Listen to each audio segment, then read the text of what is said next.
Thank you for tuning in to Cop with Critic. I'm Brian Koppen. We're the critic, Stephen Deusner.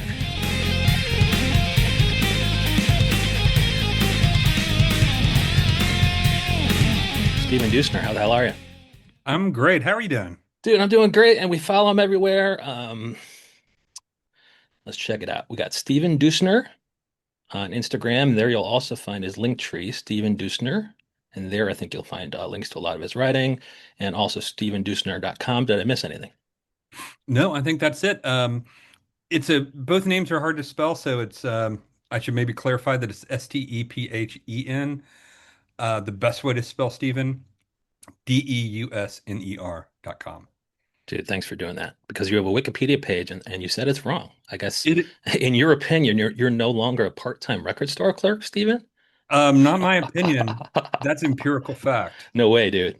I saw you at the Yeah, I record store used to once and you be. were helping people. You were helping people. You might not have been getting paid. Um, I don't think I was getting paid the first time around, so uh, Did they pay in records? they pretty much paid me in records. Yeah, Oh, yeah. good. Did they expose you to a lot of good music or not really? Um, they did, but I don't know. It's weird. My one of the guys who owned the place had this thing where he was just like, good music kind of bores me lately, and so Oh, he was listening to a lot of stuff that was, I won't say bad, but it was maybe not. It was disreputable. because good Like, music bores me. Yeah, because yeah, we always well, had great CDs in the carousel, but it's like the guy who worked there for so many years, if he got bored of good music, I would have been exposed to shit.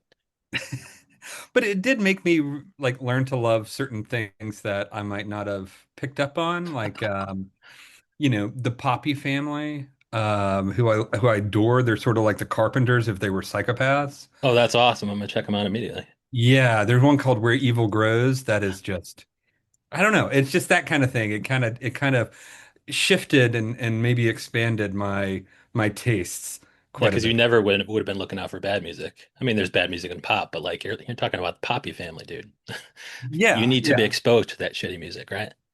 I think so. And good music is fine, but bad music or disreputable music, I'm trying not to use the word bad, is can be fascinating in its own right and can be great in its own right. Yeah, like It's just interesting music, right? Because I like something interesting. like I like Cornbugs. I like Buckethead Side Project with Bill Mosley, Chop Top Bill Mosley, and it's all the spoken word and it's hilarious and it's Cornbugs.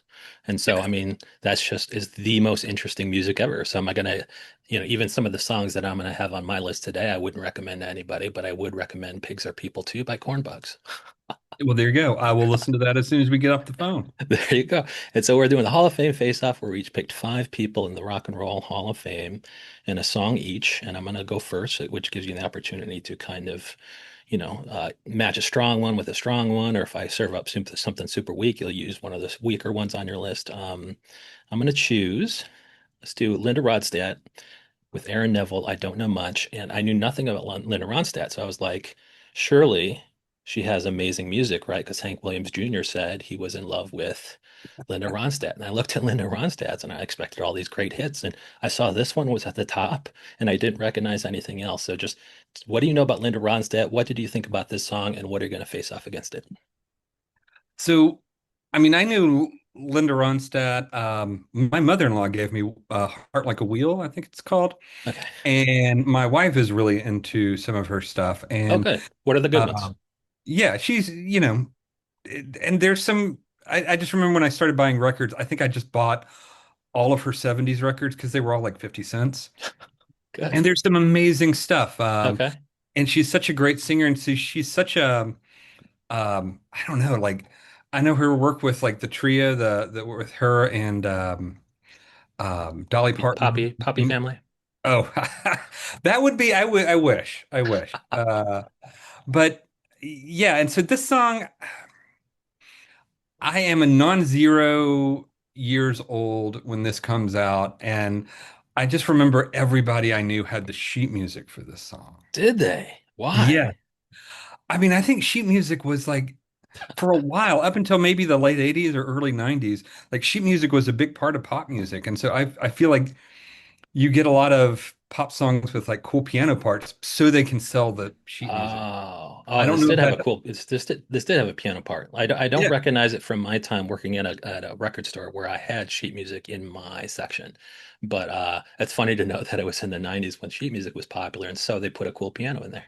yeah. Well, I don't know if that's cause and effect, but I do think that there was an era when sheet music and was very popular because of the cool piano parts in songs in the 80s. And um but I love this song. I really love the two voices together because hers is so strong and projects so much and has so much force, and his is very gentle And and very sort of, his is so weird. So yeah, it is a good match of gentle and, in my opinion, weird, and just a yeah, strong, good voice. And it's cool that you think that they fit together pretty well. yeah. His kind of reminds me of Willie Nelson a little bit. Oh, I love Willie. Yeah, Willie's one of Yeah. my favorite. I like Stay a Little Longer Live. I think he's just a great songwriter, great singer. What are you going to face off against? I don't know much. I'm gonna go with Isaac Hayes' Walk On By. Yeah, tell me all about this because we have All a right. lot to talk about. Like, yeah, the 12-minute album version you said, not the 4-minute single edit version, and it couldn't be more different than the Dionne Warwick version, right? No, it could not be. And I like these two songs together because I think that they're very different symphonically, but the orchestra is such a big, the strings are such a big part of how the song works. Um, and I think Isaac Hayes is just playing the orchestra like it's another instrument. Oh, But great. yeah, it's the Burt Bacharach Walk On By that stretched out to this like psych soul vamp that I think is maybe one of my favorite pieces of music ever. I just think it's incredible, and it's I'll say that the drumming on this is some of my favorite drumming of all. Oh, I'll have to listen to it. It does I mean, Yeah, there's a lot of solos in here. There's no drum solos, right? You just like the kind of the natural beat of the whole thing. I just like the natural beat of the whole thing. I'm not a big fan of like ostentatious, like Keith Moon style drumming. I like just like really creative timekeeping. And there's something like the drums are almost like stoical in this. Like they're the sort of the I'm reaching for some sort of lofty comparison, but I just really think these drums are incredible. Uh, and I'm they gonna have to did, re-listen to it with the word stoic in mind, yeah? yeah, because it's like even when they're all of these big swells, the drums kind of keep everything grounded. And so there's this really great climax where it's just like just builds and builds and builds, and then it stops, and then the drums just kind of keep with that beat. And I Okay. just think that moment is just incredible. I mean, I just live for that moment. So you're giving me cues about how to listen to the song, which is really important, I think, for a 12-minute song. And Mm. the song that ruined this for me sampled this, and it is Hooverphonics 2 Wiki, which is an amazing song. You know what? I'm going to plead ignorance. I don't know that song. Oh my fucking God. If you like this music, you will love that song. And so, I mean, this song could have ruined you for that song, but I had heard that one first. So it's like trip hop or something like that. And it's just amazing. When I heard this great music, which is not even in the Dionne Warwick version, I was like, holy shit, I've heard this before. It's amazing. All right. So what's your next song? So round two.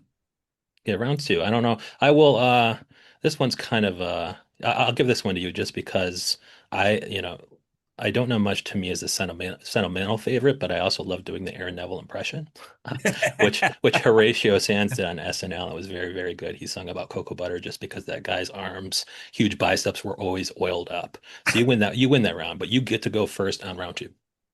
Okay. I'm going to go with Little Richard, Get Down With It for my round two. Okay, good. And then I will do REM's Country Feedback. Let me talk about Ooh. Little Richard's Get Down With It. Um, I listened to the original version, this Bobby Martian or something, and that was good Mm. too. But then Little Richard adds the speedy singing in the middle, which I just fucking love. It Yeah. sounded a little bit too much like the Twist for me, Hank Ballard and Chubby Checker, the Twist. But hitting those notes could have been Little Richard's notes before they were Chubby Checkers. Yeah. So yeah, why do you like Get Down With It, and what do you think about REM's Country Feedback? Well, one of Get Down With It is just, I love that it starts at 11 and then finds 12 and then Yeah. at the end finds 13. Like just this escalating jam that just gets more intense. So it almost feels like it has to end because it can't go, it's going to explode. And that's a great band, but it's also a great band leader. Like those, like where he's just kind of preaching, Yeah. Yeah, you could is see that just, being done from the pulpit, right? yeah. Or not And contained to the pulpit. It would go over to the altar steps too, I think. yeah, or out into the congregation. Yeah, you're right. And what was it that some people say I got on a wig, but this is not a wig. This is my own beautiful hair. Like, I don't know, man. That's just perfect. I love Did he that. say that? Yeah, that's one of the things he says. Some people think I got on a wig. Oh, that's wonderful. Yeah. And That he's yeah, like, that guy was no. hopelessly funky, just like somebody like Prince. You're just like, there's never, until Prince came along, you'd be like, there's never going to be someone like Little Richard, and now we're like, there's never going to be something like either of those guys. What do I you know. think of REM's Country Feedback? This is one of my favorite songs by one of my favorite bands. Oh, good. I think it might be Stipe's favorite too. The only thing I was Yeah. worried about is you would hold the beginning kind of shitty vocal note to begin with. Like looking back on it, I'm like, that's the only weak part of the song to me, other than, slightly gibberish lyrics, which is, that's what he does. But it had, with any good REM song, at least the hook has to be kind of memorable in a good way. And he was like, I was central, I had control, I need this, I need this. And I was like, I love this song. Yeah. And what is it? It's crazy what you could have had. Oh yeah, it could be crazy what you could have had, crazy what you should have had. I need this, Yeah. and so Yeah. it's your favorite song by the favorite band. Who knew? Yeah. And I just saw the Michael Shannon and Jason Rhodesi tour where they were playing Lysert's Pageant in its entirety. Oh And they really? played this song and it was I never saw R.E.M. One of the great tragedies of my life. And to hear just the next best thing do this, it was sublime. It was amazing. I got to see Michael Shannon do that. I actually lived in a building with Michael Shannon Oh wow. very briefly. It's just because it was near the Steppenwolf Theater. It wasn't anything beautiful and fancy. And I think he has a nice place in Red Hook or something. But the way I found out was he comes striding out of the elevator with a scowl on his face, looking like General Zod. Remember, he was General Zod in the remake of fucking Superman. I expected him to be like Neil before Zod, and then he goes out there to hail a cab for his wife and kids or whatever. And it took him a while. And I'm like, look at that. Even the taxis are not kneeling before Zod. That's amazing. He's in one of my favorite well, two of my favorite movies by this guy, Jeff Nichols. He's a filmmaker from Arkansas, and his brother is Ben Nichols from the band Lucero. But Take Shelter and Midnight Special, he's in, and those are just films that were shot around where I grew up, and to see the Mid-South filmed that way after seeing, California substitute for so much of the South, it was a very kind of emotional experience. Oh, that's cool. Is that the one with is Take Shelter, the kind of the Jessica Chastain one where he thinks the world's gonna end? Yes, Oh, yes. good. And so that's actually shot kind of where it should be shot, Yeah, which is exactly. which state? Arkansas. Oh, good.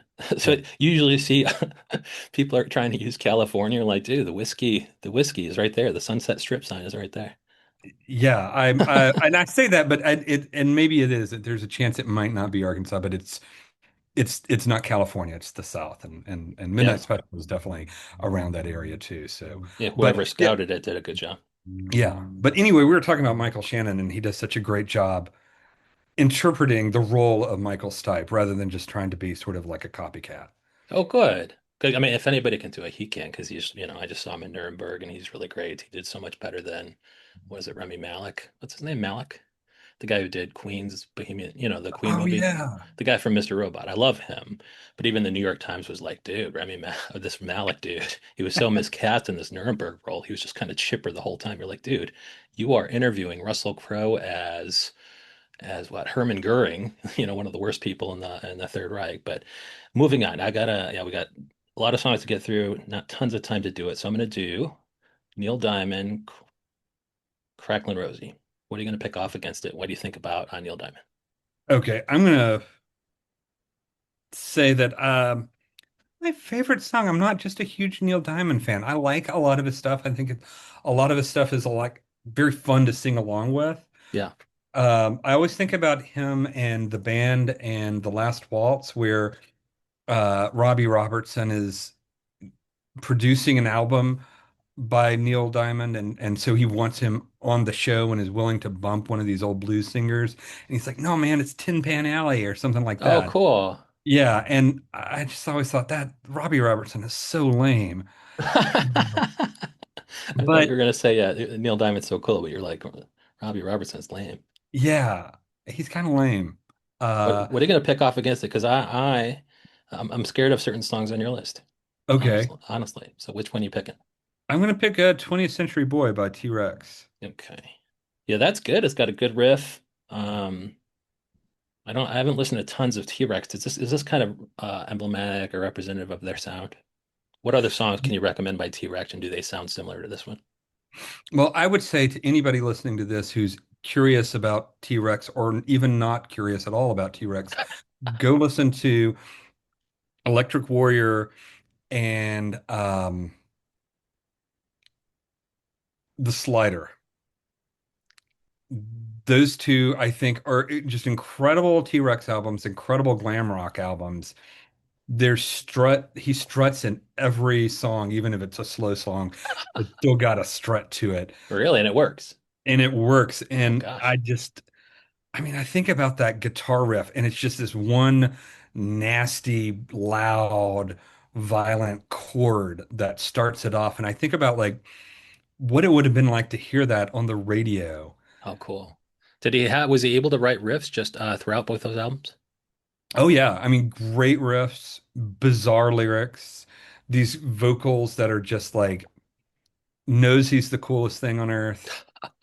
I mean, those two I think are just great rock albums, and the Slider, I can't believe I almost forgot the name of it, is one of my all-time favorites. Is this the Bang a Gong band or no?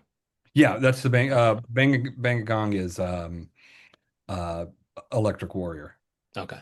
Now Yeah. that one's good too. I mean, yeah, that's the one everybody knows. So it's good that. But I also kind of did recognize 20th Century Boy. It's really good.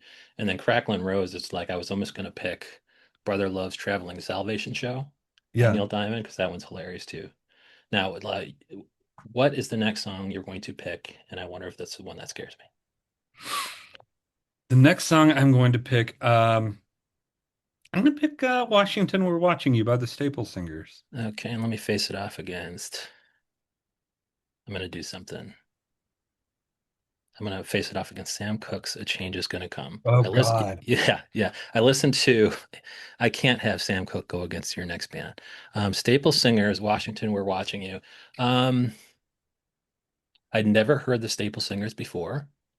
I thought it was good. It's political, so maybe that's why you picked it because the moment kind of calls for it. It's a lit the lyrics seem a little, I don't know, kind of too simple, like overly simple to me.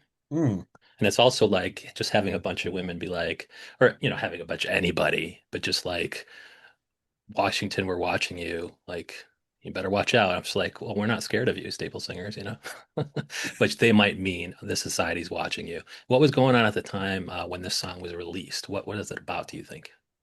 Well, I mean, to put it in the context of the Staple Singers, they had always sort of been at the forefront of the intersection of civil rights and gospel music. So Mavis Staples, who's singing lead on that song, had been singing with her family since she was 8 years old. So Oh, cool. she's been doing this since the 40s.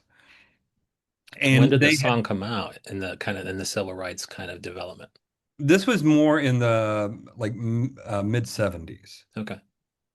And so it's a little bit after that era, but they've still got that kind of political bent, and I think there's just something you say the lyrics are simple, and I get that, but there's something about the moral authority that Mavis Staples brings to a song. Oh, because she's been kind of doing it since the 40s. Well, and just the sound of her voice and the way she sings and the warmth um, is is incredible. I just think also the production on this, it almost sounds like a black exploitation soundtrack song or Oh, something. cool. Cool. And Um, does that fit? Like, in what way, in what ways does it fit or not fit the lyrics? those kind of really well, the musically those there's something about the strings that come in that sound a little bit like Shaft, and those kind of funky um, horns on there that are really big. But should But it be? Should it be funky for a political song, or is that why you like it? oh, I think every political song should be funky. Oh, how come? Um, I'm interested to hear. I mean, I think funk is I think especially with the okay, so funk is dance music, right? It's a Right. kind of dance music, and I think of dance music as music of a community. Like Oh, cool. you can dance by yourself, but you're supposed to dance with other people. You're supposed to dance in a crowd. Yeah. And I think about marches, and I think about, Ah. the you can march by yourself, but you're supposed to be part of a crowd. You're supposed to be part of something bigger. So Yeah, I when I wonder, hear was this ever, do you think anybody ever kind of shouted this during any protest at the time? that, I don't know. I Because don't that'd know. be That's a great. good question. If people that ultimately took this as a rallying cry and actually then marched while singing it or sang it, that would be great. Yeah. Um, And then, and I mean, a change is going to come. I would think that that's pretty, is that political? And what do you think about the lyrical content of a change is going to come? oh God. So okay, let me back up just first and just point out my favorite lyric from Washington We're Watching You Yeah, please is do. love it cannot be legislated, but hate it can be regulated, which that's the rallying cry. Put that on t-shirts or in bumper stickers. Like that's the thing that is the the truest sentiment in this song, I think, especially today. And so when I hear Yeah, I that, I'm think I like, was that trying to kind of hear I was unable to kind of detect the actual words to that second part of that. So I'm glad you pointed it out. I mean, it makes a lot more sense the way you're saying it. Because the first time I did it, it was like, is she saying can or can't? I just oh couldn't tell. So thank you for that. no, it's I think that's like wisdom right there. The wisdom, I mean, pop music is full of that kind of wisdom, but to me, that's something that I just hold on to and I think about a lot, especially right now.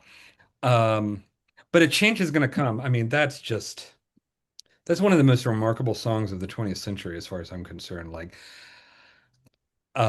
I was recently attending a lecture by a scholar named Kristen Pye Buick, who's an art historian in New Mexico, and she was talking about slave narratives. And she mentioned that a lot of slave narratives from the 19th century start with the phrase, I was born, and then kind of gets into the details of the story.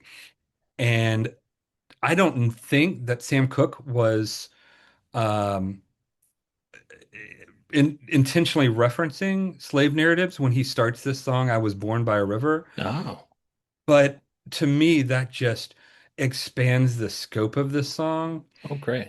so that it's not just about like something that's happening now and oh, this moment is going to change and a change is going to come.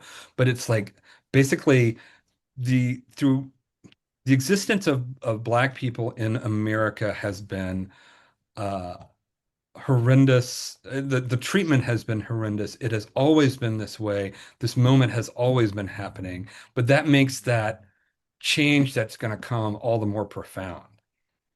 And so Yeah. listening to this song after attending that lecture and after thinking about uh that connection to slave narratives, uh it just made the song hit that much harder for me. And I'll never listen to that song the same way. So thank you for going to that lecture. Yeah, it's a great song. I normally don't pick the heaviest hitters, but I was like, I can't have Sam Cooke go against your next band. And so we got one more song. We were totally out of time. Hopefully, we can stay on for a couple of minutes. This is Eurythmics' Sweet Dreams Are Made of This, which I always thought was these. And it probably is. There's a she can rhyme it with the other thing. And then yours, my lord. Tell me everything about this band and this song, because this thing, I've never heard it and it's just the most interesting music, new music to me, old music that I've heard, and I just, is the rest of the band this good? Is the rest of their songs this great? Oh, so this is Roxy Music Do the Strand, Yeah, gosh, from their second album, which is, I mean, it's a my two passions are soul music, which we covered, and glam rock, which, this and T-Rex. Of course, I'm going to go for these two. And man, this song, I'll encourage you to go and look up some performances on YouTube of them doing the song in the early 70s because it is wild. And The it's song is like, wild, and it couldn't be more different than 20th Century Boy by T-Rex. Is this actually glam, the song? yeah, both of them Right. are considered sort of bedrock glam. Um, and or at least I consider them bedrock glam. Um, but yeah, and it's like a dance tune, like the twist for a dance that doesn't exist. Yeah. I was like, And what's so the Strand? And I was like, it's probably not a dance at all. yeah, it doesn't matter what it is. It's just you got to do it. Um, and it's so funny and it's so weird. But I like this pairing because I was listening to Sweet Dreams and thinking about those synth sounds and how new that sounded Yeah. in the early 80s. And I think about Brian Eno was a member of this band for their first two albums, and he's creating a lot of these weird settings and sort of filtering a lot of the instruments through his massive synthesizer. And so he's just twiddling knobs in the back and creating sounds that nobody had ever heard before, at least not in pop music. And I think about like I don't know, just thinking about both of these songs as really saying something like giving new sounds to an audience and giving new ideas to an audience and really sort of setting a tone for these decades. Oh, Um, good. That's good. We faced them up. I didn't think, yeah, I was like, yeah, I'm just gonna serve this up as a sacrificial lamb because Roxy music was that good on this song. And would you say, I mean, to you, is the Roxy music song better than the Eurythmics song? I think so. I think Yeah. Is so. there any That, is there any song as good as this one by Roxy Music? Like, what's your second ah, favorite song or oh third? man. I'd say the whole first side of their debut album. And God, honestly, maybe not quite as good, but there are a lot of songs that are truly great. And this, their first two albums, I would say, are fantastic. Oh, and there's one called Same Old Scene from Flesh and Blood. It's a 80s song that I almost picked because it's almost like a great new wave song. Oh yeah, I have to listen to that too because yeah, I'm gonna have to listen to a lot more Roxy music just because when I heard this, I was like, oh fuck, this is gonna win any competition. But we follow him everywhere. He's StephenDeusner.com, Stephen Deusner Instagram. The Stephen Deusner Instagram has the link tree, where you can find all his writing, and maybe someday the Stephen Deusner Wikipedia page will be updated. I I hope so someday. We I can can all we only can all dream. ho- yeah, we can all hope and dreams. Yeah. Stephen Deusner, thank you so much. Oh man, it's a pleasure. Thanks for having me.